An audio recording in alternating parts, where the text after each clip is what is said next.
At LSI, we don't just follow trends, we help shape the future. Welcome to Behind the Win, the podcast where we break down the biggest moves in tech, innovation, leadership, and government contracting. Here at LSI, we're bringing you exclusive conversations with the minds behind groundbreaking advancements, disruptive strategies, and industry-defining wins. From retail to tech, defense to government solutions. This is where you get the insights to stay ahead. Let's go behind the win. Welcome to another episode of Behind the Win, the podcast where we explore the mindsets and strategies behind meaningful leadership and impact. Today's guest is Admiral Alan Reyes, a veteran, nonprofit executive, and civic innovator whose career spans public service, workforce development, and system leadership. Alan has led major mission-driven organizations while staying grounded in values, creativity, and community. His insights on collaboration, innovation, and purpose-driven leadership are especially timely in today's complex environment. Alan, thanks for joining. I wanted to talk first. You've worked across military, nonprofit, civic sectors. What's a surprising lesson from one space that shaped how you lead in another?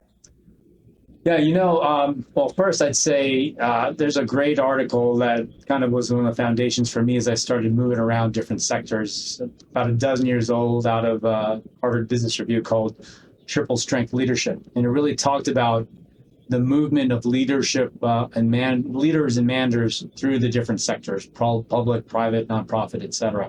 And, talked about the value of bringing the best of what you found in one sector to another. And as you move through those sectors around and around, that you create this sort of virtuous cycle of improvement. So that sort of has happened in the background for me, thinking about what have I learned, say, working in one space and then moving to another. But in terms of like what's been surprising, I spent part of my early post-active military career into the private sector. I was at a startup company for a while, in a classic startup, a very entrepreneurial mindset, willing to take some risks and all that. And I think I've been surprised, and many may not be, about just how perhaps that entrepreneurial mindset is harder to achieve in some of those other organizations, in places that, are ripe for change. It's difficult to challenge the status quo for a lot of folks in those kinds of environments. Risk tolerances are different. Folks' sense of ownership and pride may be a little different there too. And so I found that was one that as I moved out of the startup environment, that I found more than I thought I would, that higher level of risk aversion to some of the risk taking that you might take in a more of an entrepreneurial environment. Interesting. Yeah, it's kind of the red tape, right?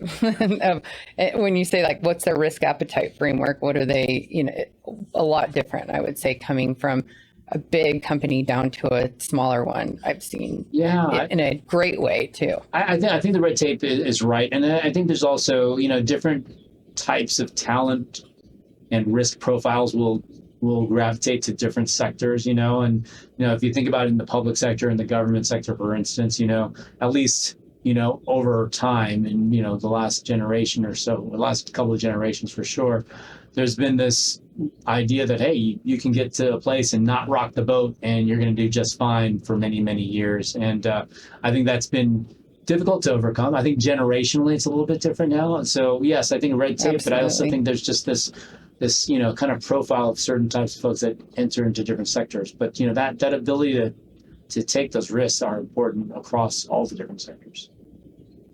Absolutely. If you had to describe your leadership philosophy style in a few words, what would that be? Yeah, it's kind of tough because I'm a man of many words. People tell me I talk too much. I think, it's a little trite, but I think service before self are 3 words. If I had to choose 3 words, a phrase to capture that. And, it's a little bit of a take, there's an unofficial U.S. Navy motto. And as a Navy veteran, I've subscribed to it very deeply. I think in Latin, it's like non sibi sed patriae, which means not for self, but for country. And so service before self is sort of my own personal take on that as well. It transcends serving in the military. It's really also a little bit of a take on that really tried and true concept of servant leadership, that I think At least personally, I subscribe to that in terms of, when I'm leading an organization, whether it's a military command or a nonprofit organization, my goal is to be part of that mission-focused organization by making sure that the people who are actually getting the mission accomplished have what they need, that I'm ensuring their success and thereby I'm ensuring the organization's success. It's interesting you say mission, because I think before I came to LSI, I never heard the term mission, right? I didn't come from a military background, and so coming into government. But I think when you use it, and more public and private sector companies need to use it, because it kind of gives you more of a sense of purpose, right? Everyone has a mission statement, but like, what is your mission? So I thank you for sharing. I love that, and I think it resonates. What's one moment of service that can be big or small that stuck with you throughout your career? Yeah, if I can maybe, I don't really talking about myself for much, so I'm going to talk about my dad, if that's okay, right? So, Love it. My dad, the fruit didn't fall far from the tree, as they say. So, a big part of the reason I joined the military was because of my father's own service in the Navy. And, my parents are both from the Philippines, immigrated to the U.S. My dad immigrated in the early 60s as part of a program between the United States and the Republic of the Philippines, where a number of Filipino nationals could immigrate to the U.S. expressly to serve in the U.S. military, primarily in the U.S. Navy, and to enlist in that. Wow. And so, in a lot of ways, it was, I guess, an easy decision to make for someone to want to build a better life for himself or herself and their family by moving from a country like the Philippines into a place of opportunity like the United States. But it's also a huge risk that you're taking, right? You're leaving home, you're leaving everything that you're very familiar with to take that gamble. And so, that's another example, I think, of service, not only to you as an individual, but the people around you, the people that you care for. And then it evolved, I think, and I know through many conversations with my dad, service to this country that became his adopted home, And so in a way, in a big way, right? I mean, his service had really, and those of his fellow countrymen, so to speak, from the Philippines, inspired a whole other generation of folks to serve in the military, like myself. And so it was, it's an opportunity, I think, in that act of service and that risk taking also, to be able to say, hey, how can I make a big impact, and then how that impact can affect generations beyond. Now, did my 18-year-old dad at the time think about it in those big terms? Heck no. He just said, hey, I'm going to have an opportunity to live in the United States, right? But I think over time, that small act of taking that opportunity evolved to a lifetime. He served 30 years in uniform, and doing things that I think a lot of folks that came from the Philippines with many talents and many experiences, early were relegated to some very menial tasks in the military, in the Navy, back then in the 60s in particular. But really use it as an opportunity and a leverage point. So, I think it not only served to him and his family's purposes, but also really being able to contribute to the larger purpose of our country and generations of service. Did he love that you followed in his footsteps and served? Yeah, well, I joke that, a lot of Filipino parents want their kids to be doctors, so I think I'm a failure in that way, but that's actually, just a trite thing. No, he's super proud. I've been really lucky to have my dad, he's been part of many ceremonies where I've, swearing in, saying my enlistment oath or my commissioning oath, or various promotions, and Dad's been super proud. And when I made flag rank, I dedicated part of my speech not only to him, but a lot of these other Filipinos that came over from the U.S. to serve in roles like stewards and cooks, and built a career that way. And really, I got a chance, as many other Filipinos did, to stand on their shoulders, right, to serve in a in a different capacity as an officer, and then later as an admiral and all that. So he's proud. He's really proud. And I guess he does. When he's back home in the Philippines, he makes sure people know that my son, he's so and so in the Navy, right? So I love that. So you've led large mission-driven organizations on big scale. What anchors you in purpose when the complexity starts to mount? It's really kind of sticking to your core values, I think, is the first thing, and that you as an individual, but also as the organization. It's funny you talked to Sarah about maybe, earlier in your career, things like mission statements or actually having the mission may not have been sort of front sight focus, as we say, of an organization. But, I think those of even more complexity it's important for them to really examine what their core values are and how decisions that they're making translate to those core values. It's particularly when things are very complex, right? So many moving parts, so many different stakeholders to balance expectations and needs, right? And if you take it out of the military context and you put it into, say, I don't know, even in the private sector, you've got a company, maybe it's a publicly owned company, you've got shareholder responsibilities, you have responsibilities to your customers, responsibility to your employees, responsibilities to the communities in which you serve, and balancing all those things can be really, really tricky. So always kind of coming back, I think, to, right, what are the core values of the organization? How does the decisions that you're making align to those values, and how do they succeed and help you succeed in the mission that your organization is poised to accomplish? And sometimes there are those things that are going to happen at odds, right? Sometimes the needs of the employees are going to be very different from the needs of your stakeholders, or your shareholders, I should say. Absolutely. And you're going to have to figure out how to balance those out. And I don't think there's one pat answer per se, but I think making sure that from a leadership perspective, you're always challenging yourself and your leadership team to kind of always look through that lens. And if that lens is correct, right? Oftentimes it might take core values shouldn't change like the wind, of course, but you always got to make sure that you're examining them, make sure that they're the right ones guiding you through times good and bad. Thank you. Yeah. What does value-based leadership look like to you when you're balancing multiple stakeholders, as you mentioned, high expectations, and these real-world constraints? Yeah, I think the word balance is right? It's how do you maintain the balance? And sometimes you have to take a macro view and say, look, at the end of the day, in the short term, this may be harmful or may not be as positive to this particular stakeholder for the organization. But in the long term, it would be good for the organization's, again, their mission and how to raise it up. Within my current organization at Operation Homefront, we're a nonprofit that supports the military and supports veterans, and we have a lot of organizations and individuals that support us in that effort, right? As donors, they donate time, treasure, or talent, volunteer with us, and in some cases, donors will have a very specific intention. They want to do a specific type of program and will provide plenty of resources to do that. It might not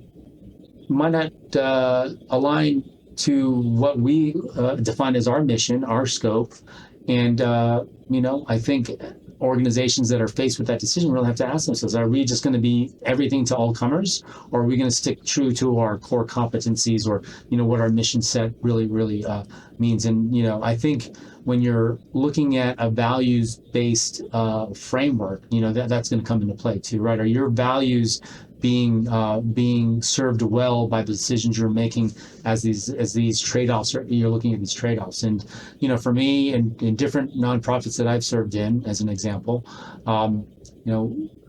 it's hard to say no to revenue. It's hard to say no to new donor relationships, but sometimes you have to say no.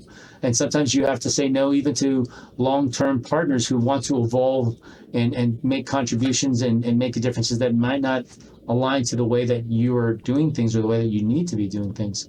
And sometimes you just have to understand that trade-off is going to exist, and if you're being true to your values, that you're making that decision in the correct manner.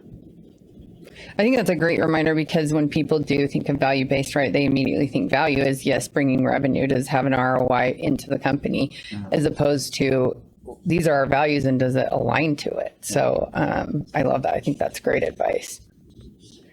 Collaboration across sectors can be challenging. We know this internally, externally, within the different industries and government. What have you learned about forging real partnerships between public and private systems?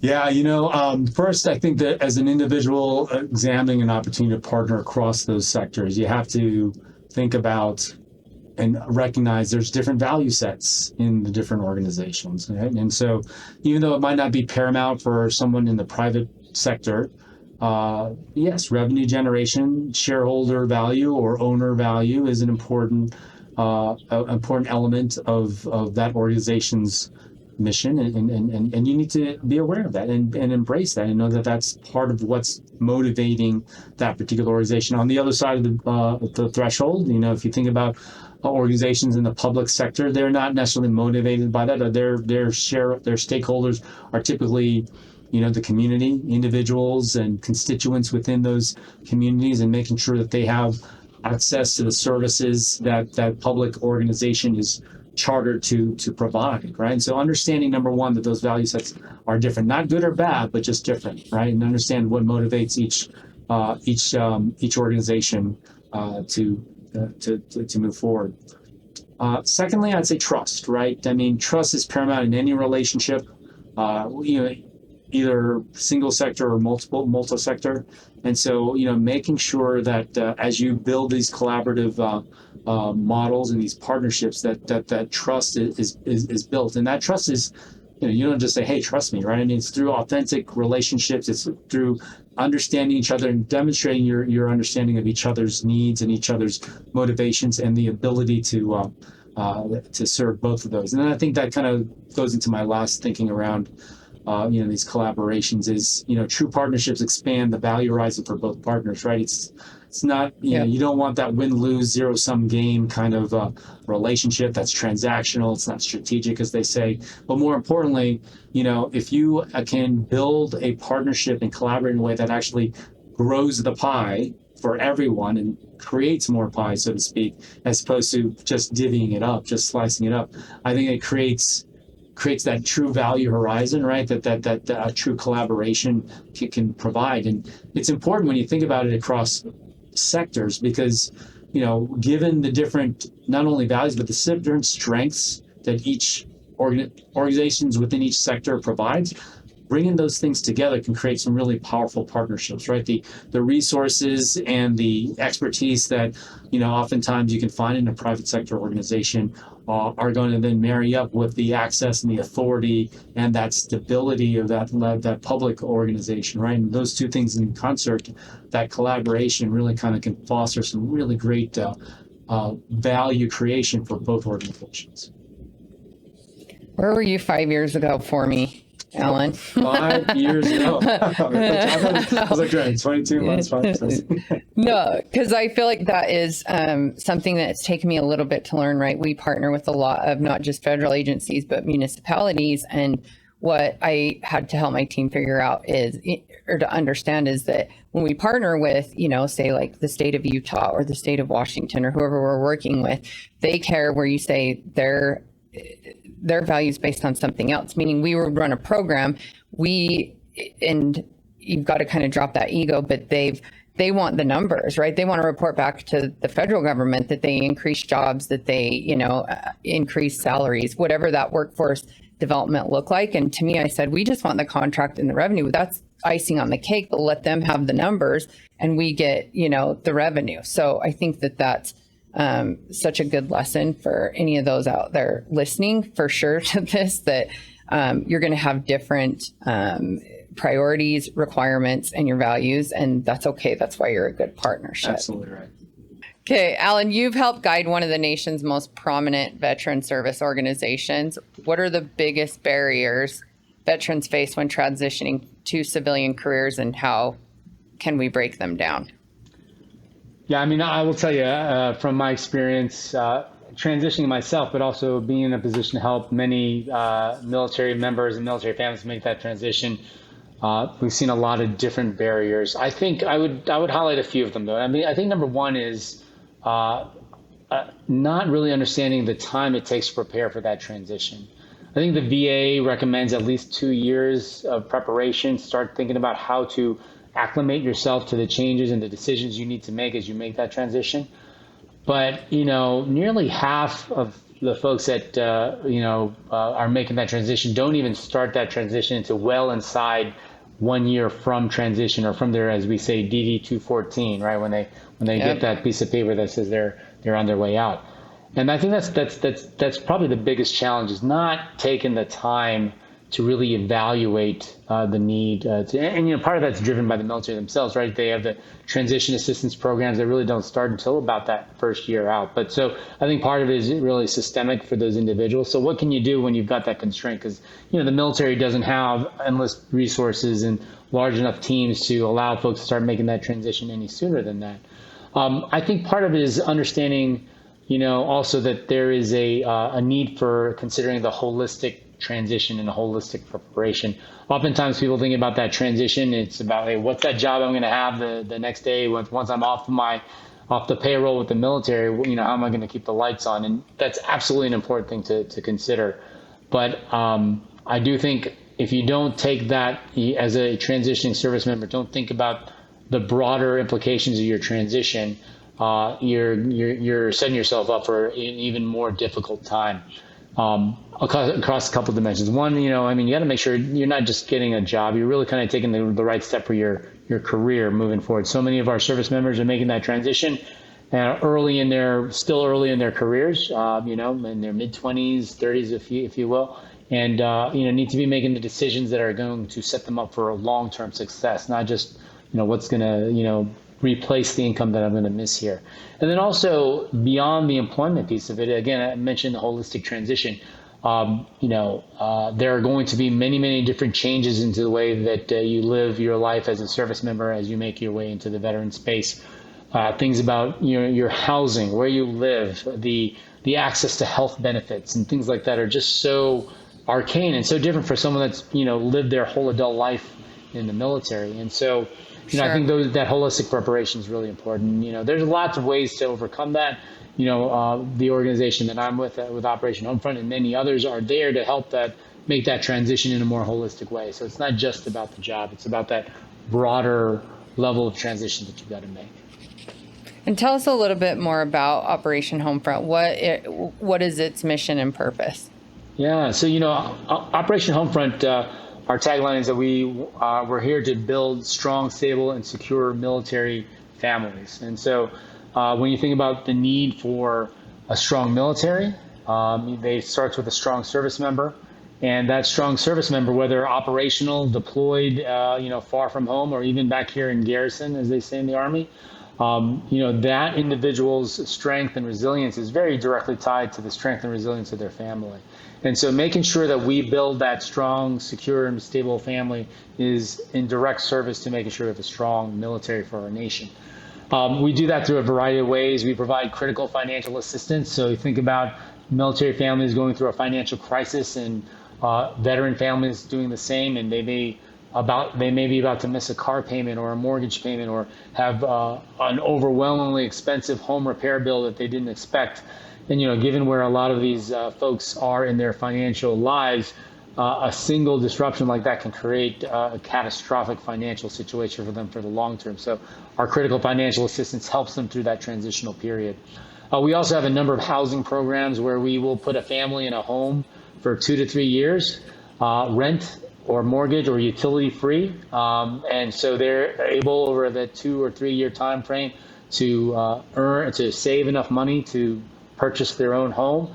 We put them through financial literacy and home ownership programs in that time frame as well, so that they're, again, fully ready for that transition out. And in some cases, we also will, instead of moving them out of the home, we'll hand them a deed to the house, deed free, and that's certainly life-changing for a number of families as well. Yeah.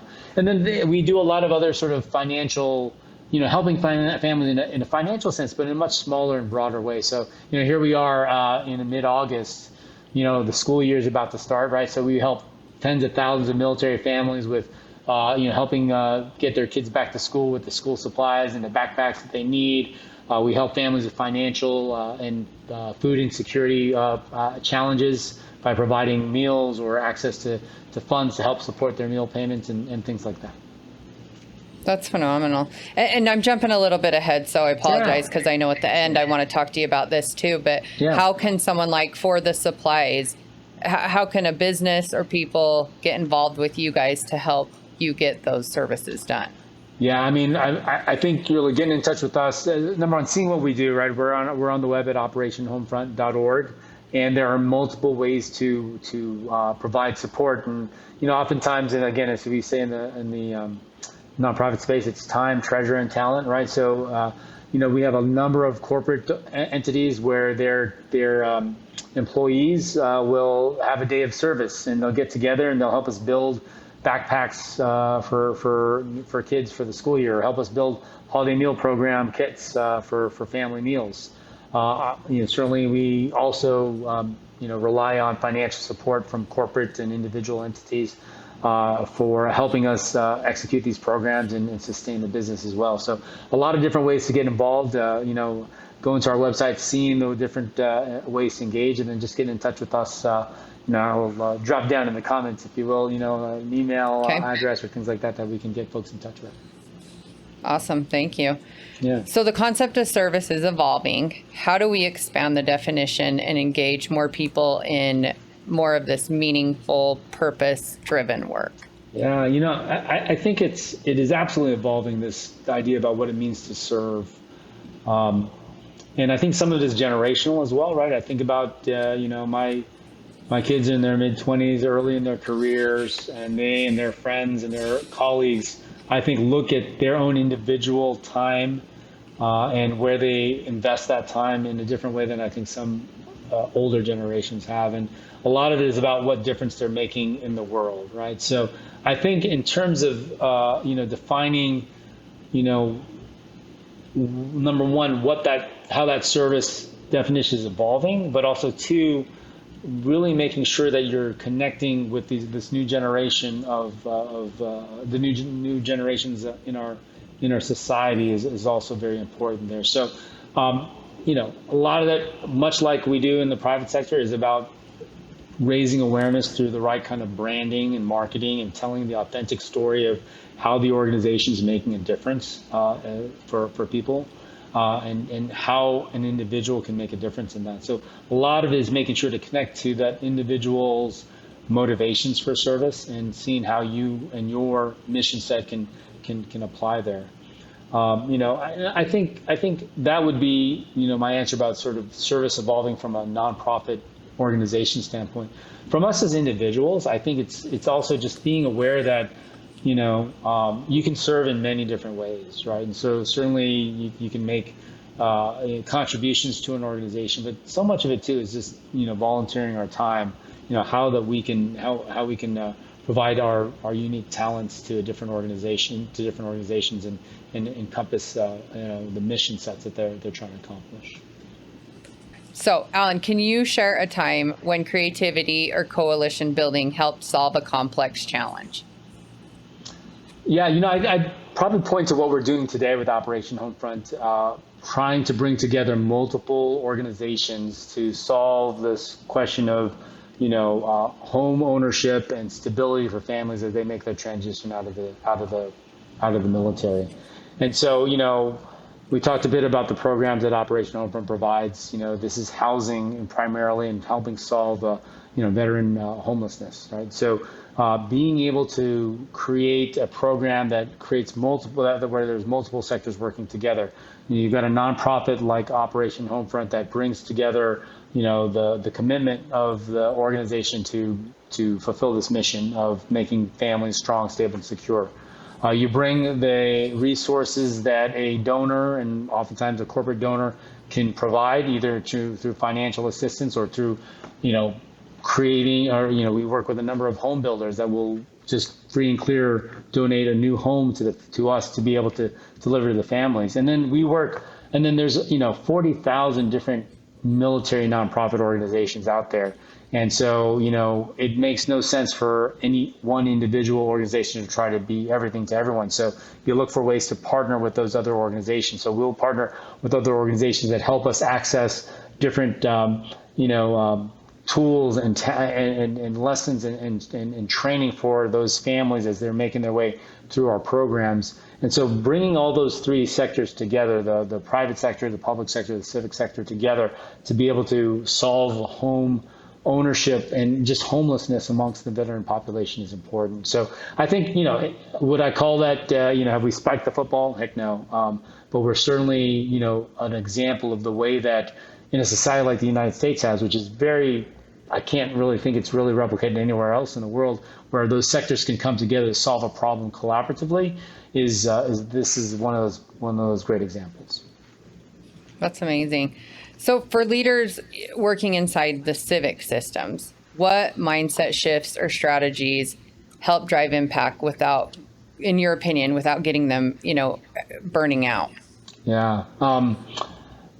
I think part of it from a leadership standpoint is making sure that, you're identifying those high performing individuals, right, that are looking, that need that ongoing growth and renewal in what they're doing, right? So I think it's active participation as a leader, making sure that you're not, creating a sort of a lack, or you're not, well, let me put it this way, that as a leader, you're creating those opportunities for growth and renewal for those individuals on your team that demonstrate that potential.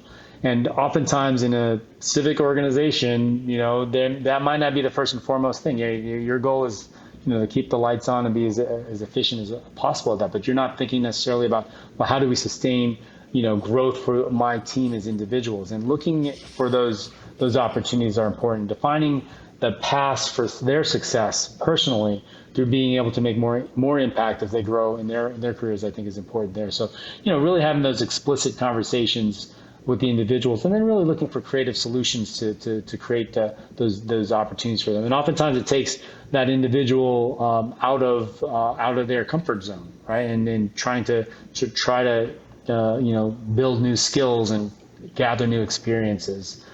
And then I think organizationally it's also important, right, that you're creating an environment that has those kinds of opportunities. And oftentimes in the civic sector, you're not changing so rapidly, you're not growing so rapidly that becomes very intuitive. So I think one way to counter that is to, constantly revisit from an organizational standpoint, what's the most relevance that we can have in our mission, right? How can we evolve to stay relevant in a particular mission set? And sometimes that means doing things very differently than you've done it before. And you look in some organizations in government and in the public sector where there hasn't been as much change because they haven't been able to adapt as quickly as they can, as you see in the private sector. And being able to champion that as a leader, to make sure that you're creating those opportunities to help create more impact, and without burning out your individual employees that are looking for that ability to make that impact, but also to grow individually. And to expand on that, I think a couple of the things you said I love, that they resonate with me, is with people's growth and development also is you've got to understand what motivates them, right? And so for some people, it is being able to see that trajectory of growth. Not everyone's motivated by money. Maybe it's experiences, whatever that is. 100%. Anything you want to give a shout out with Operation Homefront, events wise, causes coming up? Let's talk about that a little. Yeah, I mentioned before what we do here at Operation Homefront. It's a great organization to strengthen and create more stability and security for our military and our veteran families. We're focused both on the active duty and currently serving military population across active and reserves, but also on those recently transitioned service members in the last 10 years. Our website, operationhomefront.org, provides a lot of great content about the different individual programs that we run. I will say right now, as we kind of move into the last couple of quarters or the last several months of the year, we're really very heavily focused on, getting our military families ready for the back to school season, as well as, the high op tempo, high cost holiday season coming up for families in terms of food security, in terms of holiday toys and things like that. Sure. So lots of ways to give back and make a difference for these military families. Those that are currently serving and having those deployed military families, that's tough on them. We talked a lot about the transitioning service members and their families and how challenging those situations are for them. And so Operation Homefront's a great place if you want to make a difference in their lives. Come help us fulfill that mission. Alan, thank you for sharing your experiences and reflections with us today. Your work across systems and your ability to lead with both vision and humility is a powerful example of what's possible when purpose meets action. So for our listeners and from me, thank you for being on the show today.